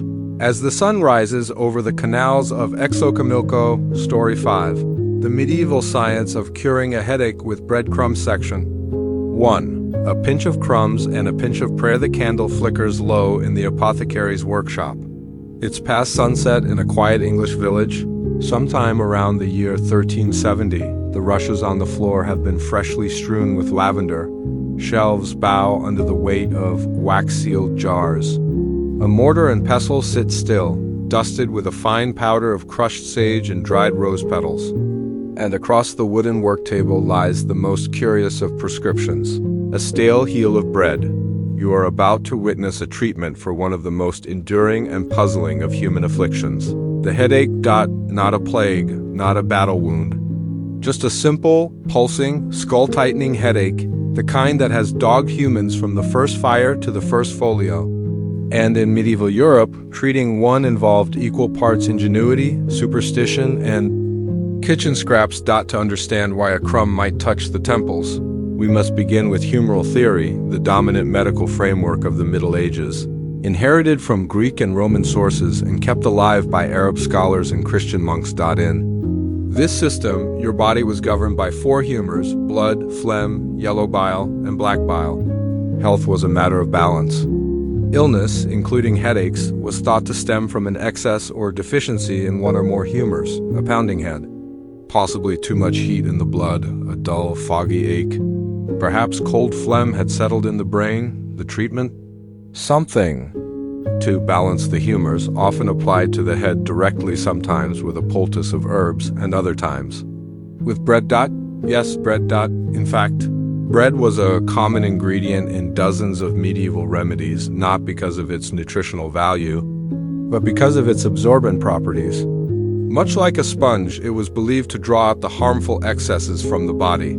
In the case of headaches, this meant making a soft, warm poultice from breadcrumbs soaked in vinegar, wine, rosewater, or even goat's milk, depending on one's status or location. The poultice was then wrapped in cloth and laid across the forehead, temples, or nape of the neck, where it would rest while the patient reclined in a cool, shaded room. Sometimes ashes or ground herbs like rue, mint, or feverfew were added to the mixture to enhance its drawing power. And of course, because this was the Middle Ages, the treatment didn't stop with the physical. Prayer was essential. After all, headaches could also be caused by spiritual imbalance, demonic interference, sinful thoughts, or divine punishment. A typical headache cure might include reciting Psalm 6 or invoking Saint Apollonia, yes, mostly known for teeth but occasionally called upon for head pains too. In monastic infirmaries, the combination of medical treatment and religious devotion was seamless. Bread for the body, prayer for the soul, but remedies varied widely by region and resource. In France, crushed breadcrumbs were sometimes steeped in red wine and heated until soft, then smeared across the brow like warm porridge. In Italy, a paste of old bread and vinegar was rubbed on the temples with the right thumb, in a clockwise motion whilst whispering the name of St. Lucia. In Saxon England, leech books recorded recipes for head weirds using breadcrumbs mixed with pig's fat and river clay. Often the bread itself held symbolic power. Bread was sacred, after all, central to the Eucharist, blessed by priests, and intimately tied to the divine.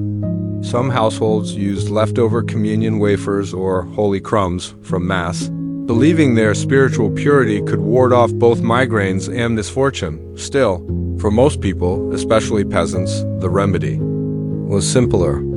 A crust of stale rye or barley loaf, softened in water, wrapped in a strip of linen, and tied gently across the forehead. Not glamorous, but practical. And if it didn't cure the pain, at least it was cool, calming, and cheap. One cannot overlook the ritual involved either. In an age without acetaminophen, the very process of doing something for the pain, grinding the herbs, warming the bread, whispering a charm, was a source of comfort. The treatment was less about instant relief and more about soothing the senses, restoring harmony and hoping the ache would ebb by morning. And then there were the charms. Some medieval texts suggest writing sacred words or symbols onto a piece of bread before applying it to the skin.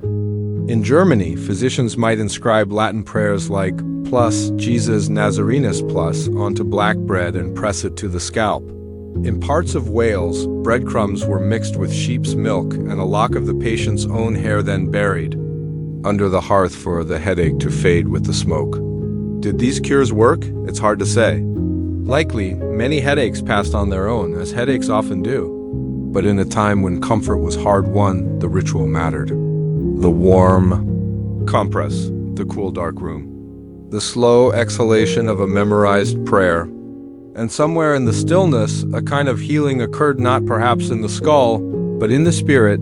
As we close this first section, bread remains on the brow, slightly damp with rosewater and herbs, gently pressing against a weary forehead. And you might ask yourself, did medieval people really believe stale crumbs could cure pain? Or did they just understand that sometimes care itself is the cure?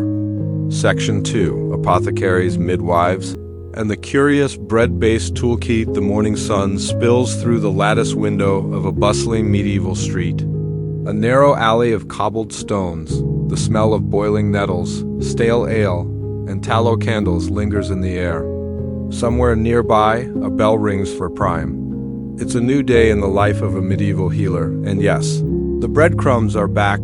Today, you're visiting a small apothecary shop in York, circa 1410. The shelves are lined with flasks of murky liquids, bundles of drying herbs, and a small barrel labeled simply Panis Duris, hard bread. To a modern eye, it's kitchen refuse, but to the trained apothecary or local midwife, it's a cornerstone of symptom-based treatment for not only headaches, but toothaches, sore joints, stomach cramps, and even spiritual ailments.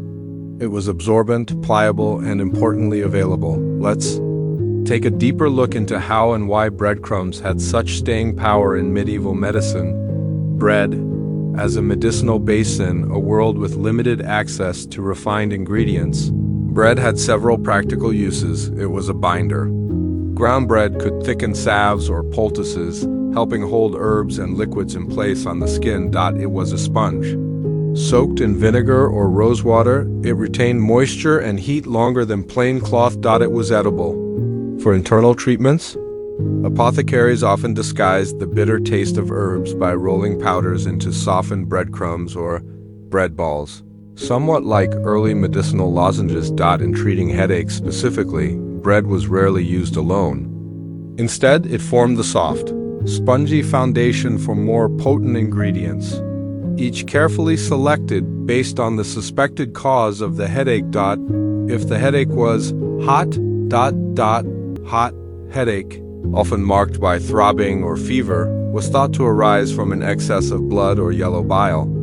To draw out the heat, crumbs were soaked in vinegar, sometimes mixed with powdered sandalwood or camphor, then applied to the temples. In wealthier homes, bread might be soaked in rosewater or elderflower tea, laid cool across the forehead, and changed every few hours. Some remedies also included lettuce juice or nightshade extract, though these, particularly the latter, had a fine line between soothing and poisoning. If the headache was cold, cold headaches, dull and heavy, were attributed to phlegm or melancholia.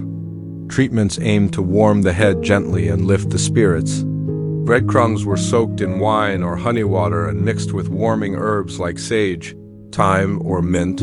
Sometimes a heated bread poultice was infused with powdered cloves or cinnamon and tied around the head like a compress. Head charm cakes were also popular. Bread and ground myrrh formed into a warm disc, pressed to the crown of the head, while incantations were whispered by a midwife or wise woman. These recipes weren't pulled from thin air. Many came from medical texts like the Trotula, a medieval compendium of women's medicine, or Physica by Hildegard of Bingen, a German abbess who wrote extensively on the healthful properties of herbs, prayer, and, yes, bread, one favorite. Remedy for heaviness of the head from Hildegard involved soaking stale bread in wine, then warming it and laying it across the patient's head until the wine scent fades. The action was gentle, the warmth relaxing, the ritual reassuring. The role of healer's healing in the Middle Ages wasn't the domain of doctors alone. In fact, most people, especially outside cities, relied on midwives who were as likely to prescribe bread poultices for headaches as they were to help with childbirth. Wise women who passed down oral traditions, charms, and plant-based remedies, including those involving bread soaked in rare herb distillations. Monks and nuns who ran infirmaries attached to monasteries and often used bread in sacred and secular treatments alike. In some areas, particularly across parts of Ireland and Scotland, the idea of bread as an offering remained strong. If headaches were thought to be caused by malevolent spirits or the evil eye, healers would prepare a ritual loaf, place it at a crossroads or leave it in the woods, and recite a banishment charm as part of the cure. This blending of medicine, folklore, and religion was not unusual. It was the norm. Bread might sit next to leeches. Prayer might follow powdered willow bark. And for the patient, who often didn't care whether the source was humal, herbal, or holy, the comfort of being treated was its own balm, a moment of care. Imagine the act. A woman middle-aged, weary, sits by a hearth, her head heavy and pounding. Her daughter gently warms a linen cloth, sprinkles in lavender and thyme, and wraps it around a pat of bread soaked in goat's milk. She lays it gently on her mother's brow. A candle flickers. Outside, a dog barks once, then settles. Was it a cure? Perhaps not in the clinical sense, but the ritual, the slowness, the touch, the warmth, it mattered, just as it matters today. And so we come to an intriguing question. Was the power of bread medicinal or emotional? Did it draw out humors or simply draw people together? In Section 3, we'll travel into modern times to uncover how many of these ancient crumb cures have echoes in today's remedies, from warm compresses to aromatherapy. Explore whether science has finally caught up with medieval intuition. Section 3, from humors to heating pads. Bread's legacy in headache care. The headache remains a timeless burden, but now the world has changed. Candles have been traded for LED bulbs. Apothecaries replaced by drugstores with gleaming shelves. Yet remarkably, in this modern sea of caffeine-based pills, ice packs and neurology apps, something of the medieval headache remedy has lingered, and if you look closely, it might still be found between two slices of bread. Let's begin by considering the core idea behind the crumb poultice: localized warmth, gentle pressure, and aromatic comfort. This was the medieval logic, but it also happens to be, interestingly, modern therapeutic advice. Today, physicians and neurologists frequently recommend warm compresses for tension headaches. Not so different from a poultice of warm bread and herbs applied to the temples. Warmth relaxes blood vessels, reduces muscle tension, and increases comfort, particularly for headaches rooted in neck strain or jaw clencind. In the Middle Ages, they used vinegar-soaked bread. Today, we might use a microwavable rice bag or a hot washcloth. The mechanism is the same: soothing heat applied gently to the head. And what of the scented infusions, the lavender, mint, rosemary, and thyme sprinkled over the humble crumbs? These were no random garnishes. Modern science has confirmed that essential oils like lavender and peppermint can reduce the severity and duration of certain headaches, especially migraines. Inhaling these oils or applying diluted versions to the temples can trigger both physiological and psychological relaxation.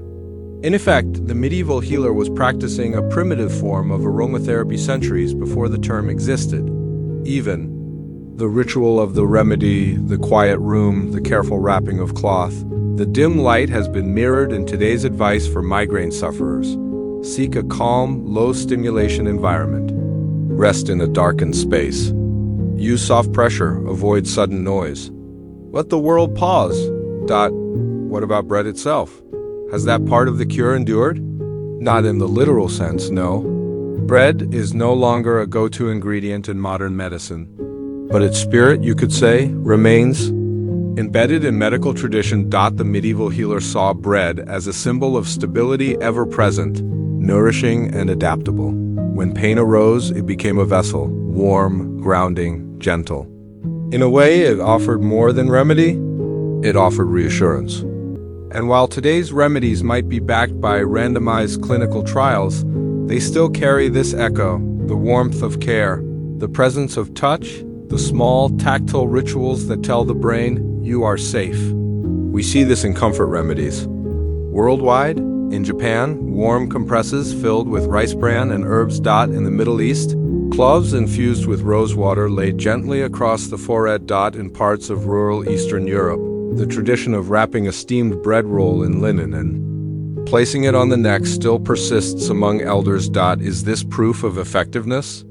Not necessarily in a strict pharmacological sense, but it points to something deeper, a universal human instinct to treat pain not just with science, but with softness. Today, neuroscientists understand that context matters in pain perception. The brain's experience of pain can be shaped by expectations, environment, and even the presence of another person.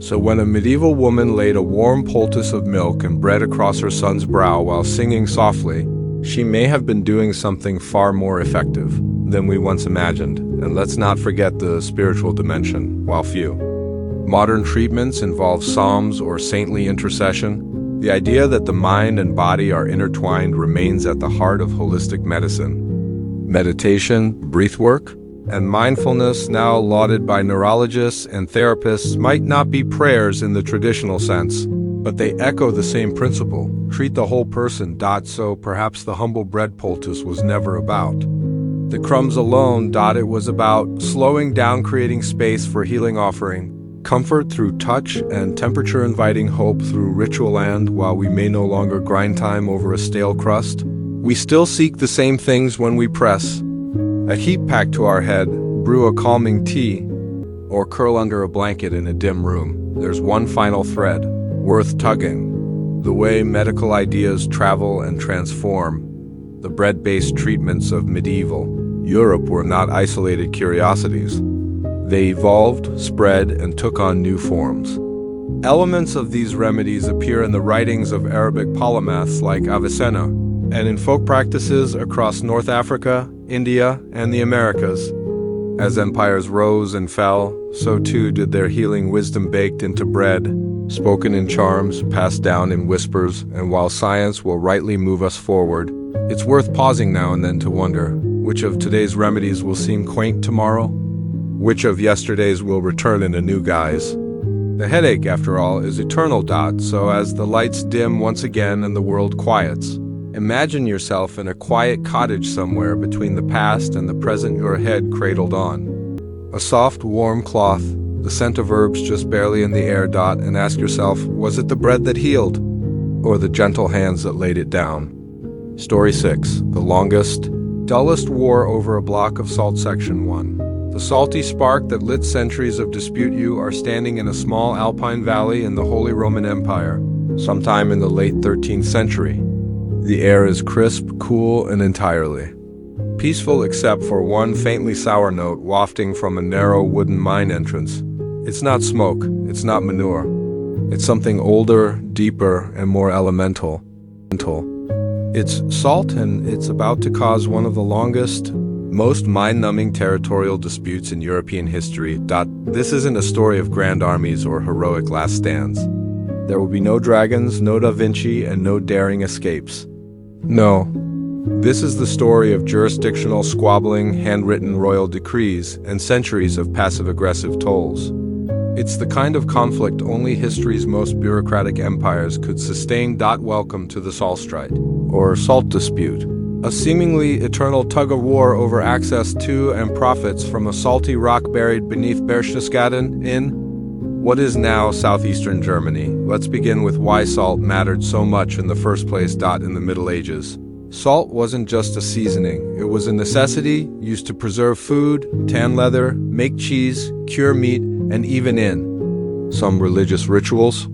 Before refrigeration, salt was life. Whoever controlled a salt source could tax it, trade it, and wield enormous economic power. And nestled in the Alps was one of the most valuable deposits in Europe, a thick vein of salt running under the town of Reichenhall and later tapped in the region of Berchtesgaden. The issue? That salty hill, while geographically unassuming, sat at a jurisdictional crossroads between multiple semi-independent entities within the Holy Roman Empire. These included the Archbishopric of Salzburg, a powerful religious territory with secular ambitions, the Abbey of Berchtesgaden, a wealthy monastery with ancient land claims, the Duchy of Bavaria, always eager for more tax revenue. And occasionally, the imperial authorities in Vienna, who mostly wanted everyone to stop writing them letters. Thus began the slow simmer of the Saltstride. Around 1278, the Abbey of Berchtesgaden, having quietly tapped into its portion of the salt vein, began building primitive brine pipelines, wooden channels bound with pitch to transport salty water to nearby boiling huts. The canny monks figured this would let them process more salt with fewer carts and less imperial attention, but word got out. The Archbishop of Salzburg, already running profitable operations in nearby Hallein, was not pleased. He claimed that Berchtesgaden's pipeline crossed into lands under the spiritual protection of Salzburg. He demanded tolls, then reparations, then issued formal ecclesiastical complaints. The monks replied, in the most monastic tone possible, that they had documentation of their land rights dating back to the 8th century, and they would not be paying anyone for water that flowed naturally downhill. And so the letters began. Between 1280 and 1803. The salt dispute generated thousands of pages of official complaints, counterclaims, petitions, arbitrations, boundary surveys, toll adjustments, treaty drafts, and at least 2 ducal sulking sessions recorded in personal journals. The war, such as it was, would stretch across over 500 years. At various points, the dispute included secret nighttime diversions of brine channels, sometimes by candlelight, bureaucratic salt audits, where hired scribes counted barrels grain by grain, massive maps drawn by hand, some over 10 feet long, showing creek beds and tree stumps allegedly marking historic boundaries, attempts at excommunication, on both sides, and once in the 1600s. A short-lived military standoff involving a dozen soldiers, 2 goats, and a stuck cart. To be clear, no one was storming castles or burning villages. Most of the time, this was a cold war of paperwork with actual violence, rare, short-lived, and often resolved over ale and awkward apologies. Occasionally, trade routes were closed. At least once, monks refused to baptize children from the other side of the salt. It was less of a war and more of a centuries-long administrative migraine, but the dispute dragged on because, underneath all the polite letters and reluctant ducal meetings, the salt kept flowing, and so did the money. By the 1500s, the Berchtesgaden salt works were shipping hundreds of barrels a year. Salzburg tried to undercut them by building parallel processing centers. Bavaria levied maintenance tolls for road use. Each party wanted the lion's share of profit, yet none could afford to risk a full break in diplomatic relations, because, in truth, they needed each other. The result was a kind of tedious economic ecosystem where the salt trade continued, but with endless wrangling over who owned which pipeline elbow, which hillside track, and which tax rate applied during leap years. And as Europe modernized, the Saltstreit refused to die. In the Enlightenment era, state cartographers were dispatched with the latest surveying tools to settle the issue once and for all. They returned and disagreed with each other. Treaties were proposed, signed, misunderstood, annulled, and redrafted. In 1751, one treaty was overturned due to a smudge on the 4th clause. Even as the Holy Roman Empire collapsed in 1806, the Saltstreit limped on, now tangled in Napoleonic reforms and Bavarian land grants. Finally, in 1803, as part of the secularization of church lands in Bavaria, Berchtesgaden and its salt works were fully absorbed into the Bavarian state. The archbishopric faded. The abbey lost its independence. The war was over, but the salt was still there. So as we close this first section, standing among the ghost pipes of a centuries-old brine route, you might wonder, how did something as ordinary as salt hold an empire in bureaucratic suspense for half a millennium? In Section 2, we'll explore the oddly sophisticated engineering of medieval salt works, the environmental quirks of brine pipelines, and why it took so many scrolls and treaties just to keep the barrels flowing downhill. Section 2. Pipelines, parchment, and the precision of brain. The faint hiss of steam escapes a kettle set over glowing coals. Not in a cozy kitchen, but deep inside a salt-boiling hut somewhere near Berchtesgaden. Around the year 1470, the room is heavy with damp air and the sharp tang of evaporating brine. Large copper pans line the workbenches. Firewood is stacked high. The men here are not warriors or nobles, they are salt workers, sweating steadily in what amounts to a factory without machines. Meanwhile, several miles away, a monk scratches out a series of coordinates in Latin, noting the angle of a hillside, the position of a brine channel, and the approximate speed of water flow. Not because he wants to win a science fair, but because, in this long, yawning war over salt, geometry might be a weapon. Welcome to the engineering phase of the Saltstreit, when the initial complaints about salt rights began in the late 1200s. The actual process of extracting salt was still relatively simple. Natural brine wells, found in places like Reichenhall and Berchtesgaden, were accessed using buckets or later with wooden winches powered by oxen. The brine salty water was poured into large iron or copper pans and slowly boiled down to extract solid salt crystals. This process required enormous amounts of firewood, constant supervision to avoid burning the salt, precise management of brine concentration. But by the 14th century, the technology had evolved into something far more ambitious and far more dispute-worthy. Enter the brine pipelines. At the heart of the conflict were not just the salt mines, but the pipelines known locally as Salzleitungen. These were long wooden pipes, often stretching for dozens of kilometers, that carried brine from mountain wells to lowland boiling stations. They were made by hollowing out tree trunks, usually pine, then tightly joining the segments with wooden collars, tar, and iron rings. Some were wrapped in linen soaked in resin. Water pressure had to be carefully regulated. Leaks were common. In winter, the brine could freeze, splitting the wood. In summer, expansion cracked the joints. A small shift in elevation or a single fallen tree could stall the entire network, and yet, these primitive-looking aqueducts were surprisingly effective. Engineers, often monks, trained in geometry and natural science, mapped precise gradients so the brine could flow gently downhill, without losing too much speed or causing overflow. When a hill stood in the way, they sometimes built wooden siphons or ran the pipes underground. In fact, the Reichenhall to Traunstein brine line, first constructed in 1619, would go on to become the oldest continuously operating pipeline in the world, functioning for over 400 years, but success came at a price. Whoever controlled the brine pipes controlled the salt works, and thus the profit.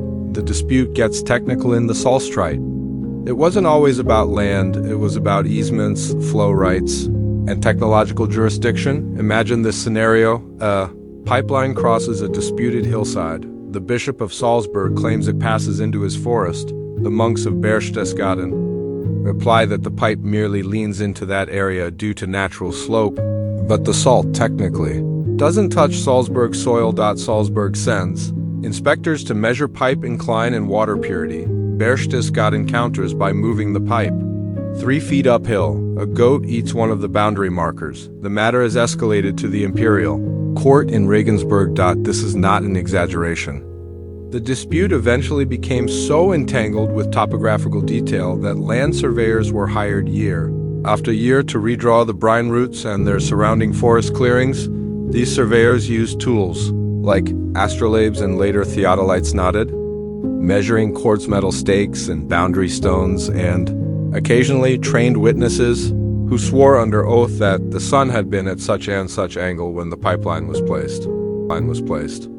Even more impressively, these records were preserved. Some of them still exist, stored in Bavarian archives, showcasing rows of tidy script and hand-drawn diagrams that, while completely devoid of drama, somehow contain centuries of political tension, salt theft, and the night diversions. Beyond the paperwork and maps, there was also a more creative form of conflict: pipeline tampering. Under cover of darkness, rival factions sometimes drilled small holes into the brine pipes, siphoning off salt water before it reached the official boiling sites. Some groups even rerouted entire segments of pipe, often just slightly enough to cross into or out of another principality. These operations had to be done quietly, with great care, and always with plausible deniability. If a monk or duke was caught outright stealing salt, it could result in financial penalties, church censure, or even military response, although these often amounted to nothing more than detaining a few workers and then letting them go after. A stiff lecture and shared meal. The ultimate irony was that all this effort, year after year, produced a product that sold for mere pfennigs per pound.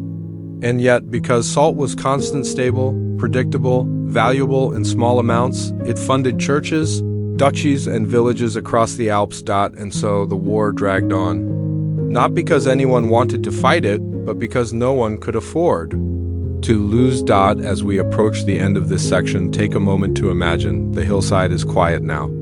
The old brine channel lies abandoned, overgrown with moss. But beneath it, invisible, still rests the same salt deposit that sparked all this trouble. Dry, ancient, and stubbornly neutral.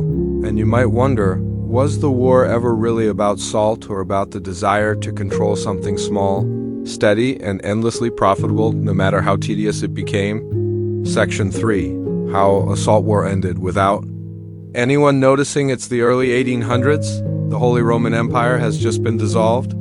Napoleon is redrawing borders across Europe like a child reorganizing chess pieces after knocking over the board. And in a quiet corner of what is now southern Bavaria, the monks of Berchtesgaden are still boiling brine. The Saltstreit, the centuries-long war over alpine salt, does not end with a bang, or a treaty signed on horseback, or a last-minute duel between dueling bishops.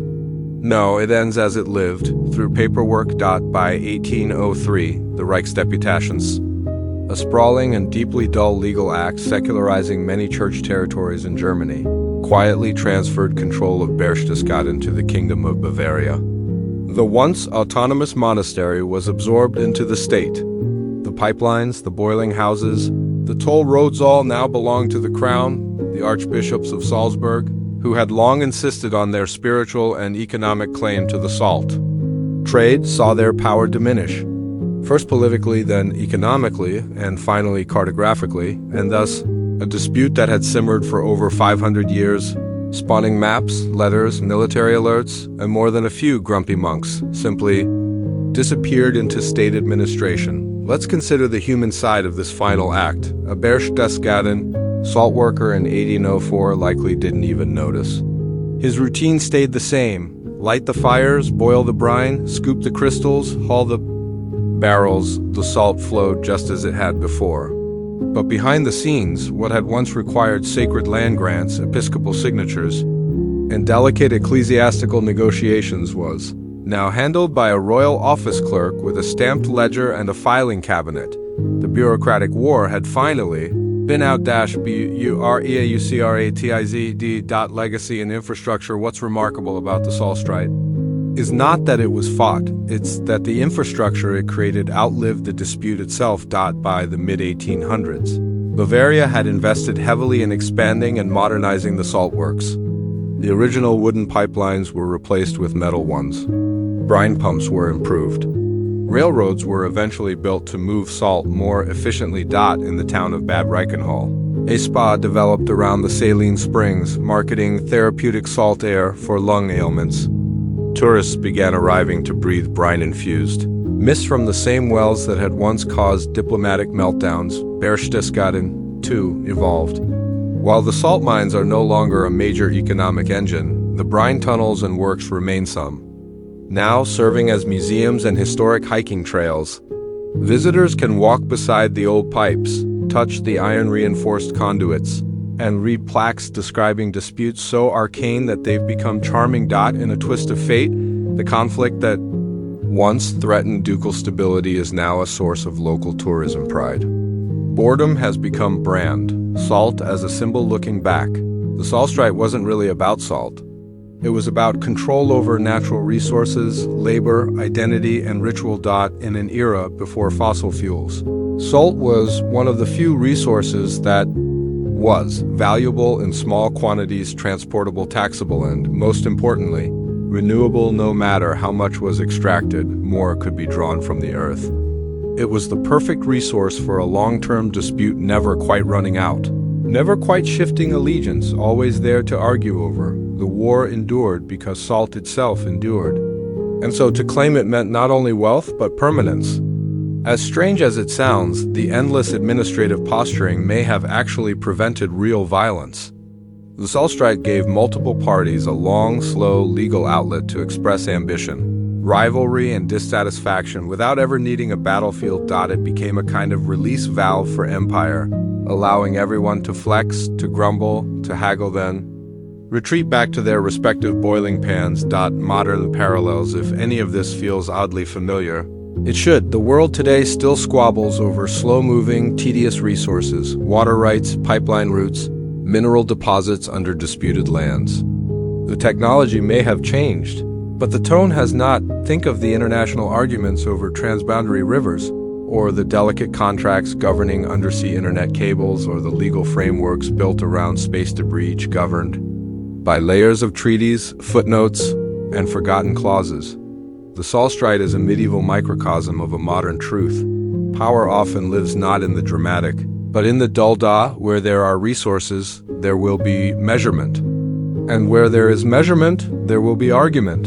And perhaps, as you imagine the dripping brine in an old wooden trough and the ink drying on yet another parchment map, you'll consider the true genius of the monks and archbishops and ducal agents who sustained the longest, dullest war in European history. They didn't win by fighting. They won by persisting. Story 7. The Secret Life of Byzantine Bureaucrats and their 48 different stamps. Section 1. Filing scrolls and silk robes inside. The Eastern Roman office machinate is a quiet morning in the imperial chancery of Constantinople. Sometime around the year 879 CE, sunlight filters through latticed windows, glinting off a bronze inkwell shaped like an eagle. You sit at a long cedar table surrounded by scrolls, seals, and tablets, all neatly arranged in order of importance. Behind you, a senior official, known as a chartularios, paces slowly while reciting an oath in Greek about truthfulness, precision, and ink that dries properly. You are not a soldier. You are not a priest. You are something far more essential. To the beating heart of the Byzantine state, a bureaucrat, and your stamp collection. It's not for hobbies. It's for power. Welcome to the complex and astonishingly meticulous world of Byzantine administration, where paper pushers wielded as much influence as generals, and where a single document properly formatted and officially sealed could move armies, release funds, or change a citizen's legal identity. Let's rewind a little. Why did the Byzantine Empire develop such an elaborate bureaucracy in the first place? The bureaucracy that outlived its empire, the Byzantine Empire, essentially the eastern half of the Roman Empire after the fall of the West in the 5th century, lasted for over 1,000 years. A key reason for this longevity wasn't just military strength or divine favor, it was paperwork. Or more precisely, scrollwork, wax seals, silk-bound ledgers, and the relentless classification of everything: taxes, military logistics, grain, distribution, church appointments, trade tariffs, border permissions, building maintenance, and even clothing regulations. Everything had a form. And once filled out, each document had to pass through a labyrinth of departments, ministries, and offices. At the center of it all sat the Sacrum Palatinum, or imperial palace complex, which housed not just the emperor but entire wings devoted to civil administration. These included the Logothetes II Dromu, head of the postal system and intelligence gathering, the Logothetes II Genikou, chief financial officer of the empire, the Sakalarios, or imperial treasurer, and the Notarioi, scribes trained to draft and authenticate official documents using specific formulas, language, and formatting down to the exact number of lines. Byzantine scribes did not freestyle. There were guides. Entire manuals, like the 10th century De Ceremonias by Emperor Constantine VII, outlined exactly how documents were to be written, delivered, folded, and most importantly, sealed. The power of the sealed Byzantine document without a seal was like a modern contract without a signature. It was invalid, insulting, and potentially treasonous. That's where the 48 stamps come in. Byzantine officials used a wide variety of lead seals, called bulla, that were embossed with personal emblems, religious symbols, job titles, or sometimes even poetry. These were attached to important documents using cords of silk, red thread, or occasionally leather straps. Each seal told a story. Was the letter imperial? It bore the emperor's seal, Christ on one side, the emperor's image on the other. Was it from a bishop? Expect a saint, a cross, and an inscription invoking divine witness, a tax record, likely sealed with the symbol of the genicon, often featuring weights, scales, or geometric shapes, something military. The Stratopedarches used eagle and sword imagery, sometimes paired with defensive blessings. Each office had its own hierarchy of seals, many of which were interchangeable depending on urgency, purpose, or audience. Some departments had a dozen or more variants, color-coded and shape-specific. In fact, Byzantine bureaucrats were known to carry their personal stamp molds in small leather pouches, alongside other tools like knife sharpeners, ink pots, and wax spoons. Misusing a stamp or forging one was a serious crime. Penalties ranged from fines and public shaming to mutilation or exile, depending on the rank of the forged document. An ordinary day in the office. Imagine yourself as a mid-level notarios in the 10th century. Your job is to draft permits for merchants arriving by ship at the Golden Horn. This morning alone, you've handled 2 spice traders from Antioch requesting harbor clearance, a legal dispute over olive oil tariffs involving a monastery, a shipment of marble being delivered to renovate a church. Each case requires a review of previous permits, stored on scroll racks behind your desk. Cross-referencing tax codes from a silk-bound index, drafting the permit in formal Byzantine Greek, using pre-approved language, selecting the correct type of cord and seal, heating the seal mold in a small brass Pan over Cole's attaching the document and storing a copy in the department's archive room. You're not just a clerk. You are the keeper of legitimacy, the conduit of imperial will, and it is precisely this level of obsession with process and formality that gave Byzantium its reputation for bureaucratic immortality. As the famous saying went, other empires rule by sword or coin, Byzantium rules by parchment. The secret lives of bureaucrats, of course, behind the scenes. Byzantine officials had their quirks. Some were famed for composing entirely unnecessary memos just to show off their poetic Greek. Others maintained personal libraries of seal impressions, creating what might be the first bureaucratic scrapbooks in world history. One infamous court secretary reportedly requested 3 different seals for the same message, simply because he couldn't decide which looked better on red ribbon. And occasionally,